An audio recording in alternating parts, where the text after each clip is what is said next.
পুরো 18 কোটি মানুষ, এই প্রোভাইডার, ডাক্তার, ফার্মাসিস্ট, নার্স, দোকানদার, এই যে 2.5 লক্ষ দোকান, এটা কি কোনো বাংলাদেশে যদি ভাবি আমরা 56,000 বর্গ মাইল, আপনি যে কোনো একটা উপজেলাতে গেলে 40 থেকে 200 দোকান, আমি গড়ে দেখেছি 40 থেকে 200টা ফার্মেসি ওষুধের দোকান।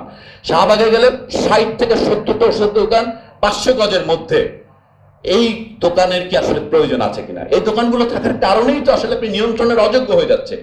ওষুধ কোম্পানি 300 নাই, আসলে ফাংশনালি 200-এর কাছাকাছি থাকে, কিন্তু এটা ফাংশনাল না আর কি। এবং সেটা নিয়ন্ত্রণ করা সম্ভব, কিন্তু 2.5 লক্ষ দোকান তো নিয়ন্ত্রণই করা সম্ভব না। অতএব এটা আসলে বাংলাদেশের কনটেক্সটে 40 থেকে 50,000 দোকান আসলে যথেষ্ট। ওষুধের দোকান যদি মানে রেশনালি অ্যালোকেট করা যায়, এই রিজিওনাল ডিস্ট্রিবিউশনগুলো যদি ঠিক থাকে, এবং তখন কিন্তু পর্যায়ক্রমে, যেটা আপনারা সবাই বলছেন যে কোয়ালিফাইড ফার্মাসিস্টকে দোকানে দেওয়া, মানে দোকানটাকে ফার্মেসিতে উন্নতি করা, এই কাজটা তখন পর্যায়ক্রমে সম্ভব। 2.5 লক্ষ ফার্মেসি মানে হচ্ছে আপনি এটাকে মেনেই নেওয়া যে এটা কোনোদিনই আর আপনি করতে চাচ্ছেন না।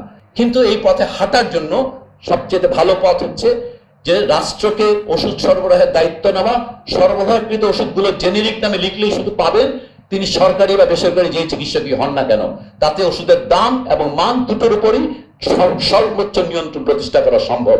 এবং সেই ক্ষেত্রে যে আমরা উল্টো দিকে হাঁটতে হাঁটতে যেখানে চলে এসেছি, 82 থেকে 42 বছর উল্টো দিকে হাঁটতে হাঁটতে আমরা কিছুটা হলে আবার ঘুরে দাঁড়াতে পারবো, যে আমরা আসলে ন্যায্যতা প্রতিষ্ঠার চেষ্টা করতে পারি।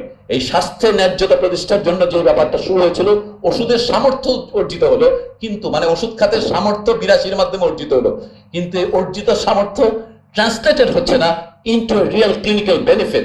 সত্যি সত্যি মানুষের রোগ সারানোর উপকরণে রূপান্তরিত হচ্ছে না, এটা একটা মুনাফার পণ্য হিসেবে অন্যান্য পণ্যের মতো উৎপাদিত হচ্ছে। অতএব ওষুধকে আসলে মানুষের রোগ সারানোর উপকরণ হিসেবে সকল মানুষের অভিগম্যতা নিশ্চিত করতে হলে এই রাষ্ট্রের দায়িত্বটাকে একটু এক্সপান্ড করতে হবে।